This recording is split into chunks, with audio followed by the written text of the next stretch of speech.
We interrupt that story to take you live to the Prime Minister, Anthony Albanese. In the House of Representatives on the condolence motion for Peter Murphy.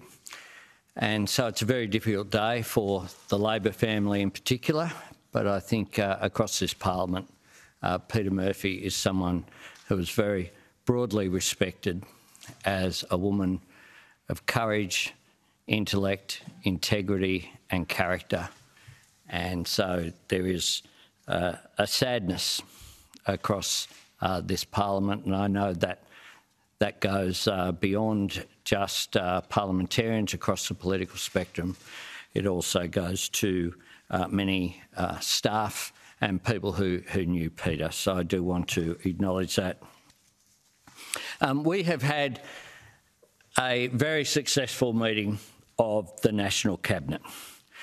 This year, we have advanced reforms in housing, in health and in skills, with the first skills agreement for 10 years moving forward. And today we have prioritised what we said at the beginning of the year would be our major priority of health reform.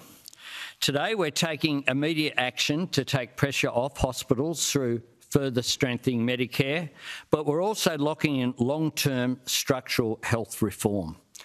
Today we're securing the future of the NDIS for this and future generations, in addition to the agreement that we've reached on the National Firearms Registry, which really takes the reforms that began under the Howard government and completes those reforms by allowing police to be able to have access to the information that they need. And it comes, of course, just before the first anniversary of the tragedy that we saw in Queensland last year. Health was our number one priority, and I want to run through the reforms that have been agreed to today, and they are substantial, so I apologise in advance. Strengthening Medicare. First Ministers have agreed to a further $1.2 billion package of strengthening Medicare measures to take pressure off our hospital system.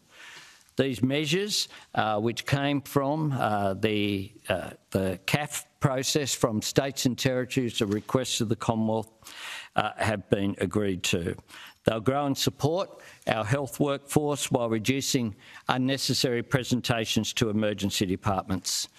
The Commonwealth will fund and implement with states and territories the health-related recommendations from the CRUC review. They're very much focused on workforce issues and the workforce that we need to deliver the health care that Australians deserve. Secondly, we'll have a further boosting of Medicare urgent care clinics. And thirdly, support for older Australians through avoided hospital admission and earlier discharge from hospital. Importantly, Australians want an approach to health care that recognises that primary care and hospital care are linked, and that we need to strengthen primary care in order to take pressure off hospitals. But they need both. National Cabinet has endorsed the Commonwealth in increasing the National Health Reform Agreement contributions to 45% over a maximum of a 10-year path from the 1st of July 2025, with an achievement of at least 42.5% before 2030. So today we've agreed effectively on the parameters of the next 2 5-year health agreements. This provides certainty for state and territory governments to be able to deliver the health care that they want.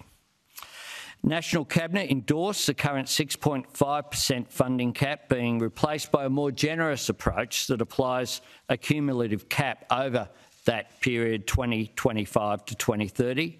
And this includes a first-year catch-up growth premium as well, because we know that there's a need for a continued focus on addressing elective surgery.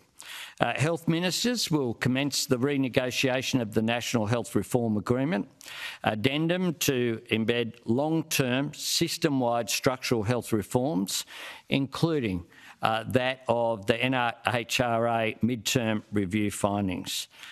These reforms will make a very significant difference to the health care that Australians need and deserve.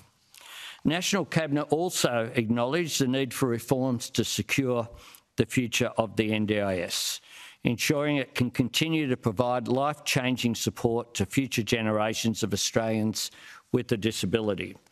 Governments all noted the forthcoming release of the final report of the independent NDIS review that was co-led by Professor Bonihaty and Lisa Paul.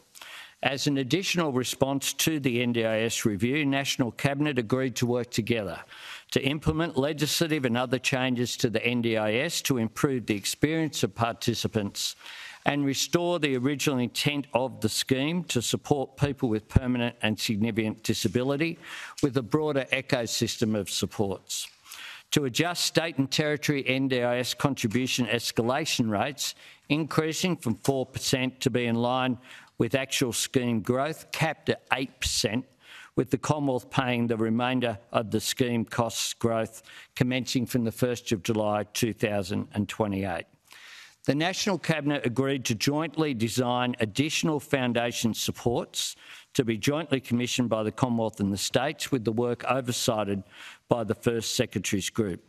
In addition, the Council of Federal Financial Relations, that is the Treasurers, will oversight costs of the reforms and report to National Cabinet. An initial tranche of legislation will be introduced into the Commonwealth Parliament in the first half of 2024, with rule changes phased in as developed.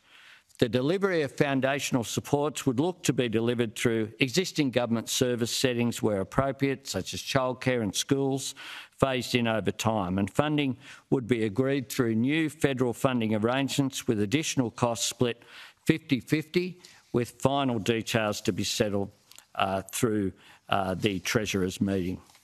The Commonwealth agreed to cap an additional expenditure for states and territories on new foundational disability services to ensure that the combination of the health costs and disability costs will see all states and territories better off. These commitments demonstrate government's ongoing commitment to the NDIS. Discussions with the disability community will continue over the coming months as we work together to make the positive changes needed for people with a disability. On the GST No Worse Off guarantee, National Cabinet has agreed to extend the GST No Worse Off guarantee in its current form for 3 years, from 2027-28. This ensures that GST proceeds are shared fairly and equitably, and it provides, importantly, funding certainty for the states when they're doing their budget. National Cabinet's priority is safeguarding service delivery, and this will do that. I referred to the National Firearms Register in my beginning. This register will be a federated model, state data connecting with a central hub, data allowing near real-time information sharing across the country. And the Commonwealth will assist states and territories with funding the reforms, which will provide enduring benefits for many years to come. National Cabinet agreed to work together to ensure the registry is fully operational within 4 years. National Cabinet was also briefed by the AFP Commissioner, Rhys Kershaw, and the Acting Australian Border Force Commissioner, Kayleen Zakharov, on Operation Aegis and the close cooperation that is occurring between the Commonwealth and state and territory law enforcement.